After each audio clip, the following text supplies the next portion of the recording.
Good morning to all dear friends. उम्मीद करता हूं कि आप सभी लोग मस्त होंगे, ज़बरदस्त होंगे। दोस्तों, आज मैं आपको एक ऐसी कहानी सुनाने वाला हूं जिसे सुनकर आप अपने जीवन के हर मुश्किल परिस्थिति से बड़े ही धैर्य से बाहर निकलने की सीख ले सकते हैं। तो चलिए बिना देर किए शुरू करते हैं। दोस्तों, एक समय की बात है। एक राज्य में एक प्रतापी राजा राज करता था। एक दिन राजा के दरबार में राजा का एक दोस्त मिलने आया। राजा ने उसका बहुत ही भव्य तरीके से स्वागत किया, उसका आदर सत्कार किया। उसके बाद जब वो मेहमान वापस जाने लगा तो उसने राजा को एक बहुत ही सुंदर पत्थर उपहार स्वरूप प्रदान किया। राजा वो पत्थर देखकर बहुत खुश हुआ। उसने उस पत्थर से एक खूबसूरत मूर्ति बनाने का निर्णय लिया और उसने सोचा कि उसे अपने दरबार में लगाऊंगा, जिससे दरबार की खूबसूरती और बढ़ेगी। और प्रतिमा निर्माण का कार्य राज्य के महामंत्री को सौंप दिया। तो महामंत्री गांव के सर्वश्रेष्ठ मूर्तिकार के पास गया और उसे वो पत्थर देते हुए बोला कि महाराज अपने महल में प्रतिमा स्थापित करना चाहते हैं तो 7 दिन के भीतर इस पत्थर से एक खूबसूरत मूर्ति तैयार कर राजमहल पहुंचा देना। इसके बदले तुम्हें 100 सोने के सिक्के दिए जाएंगे। 100 सोने के सिक्कों की बात सुनकर वो मूर्तिकार बहुत खुश हो गया और महामंत्री के जाने के बाद प्रतिमा का निर्माण कार्य शुरू करने के उद्देश्य से अपने औजार निकाल लिए। अपने औजार में से उसने एक हथौड़ा लिया और पत्थर तोड़ने के लिए उस पर हथौड़े से वार करने लगा, लेकिन पत्थर जस का तस रहा। मूर्तिकार ने हथौड़े के कई वार पत्थर पर किए, लेकिन पत्थर नहीं टूटा।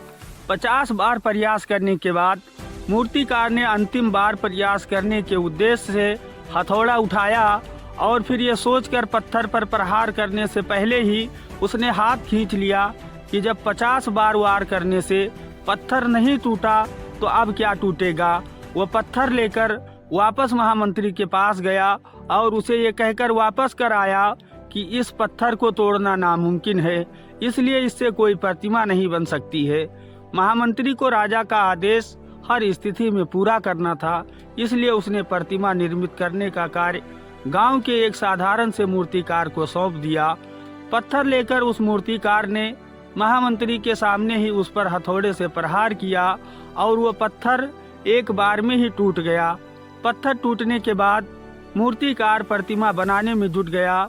इधर महामंत्री सोचने लगा कि काश पहले वाले मूर्तिकार ने एक अंतिम प्रयास और किया होता तो सफल हो गया होता और 100 सोने के सिक्कों का हकदार होता। दोस्तों, एक साधारण मूर्तिकार ने एक ही बार में वो काम कर दिया जिसे एक बड़े मूर्तिकार ने नामुमकिन बता दिया था। ऐसा क्यों हुआ?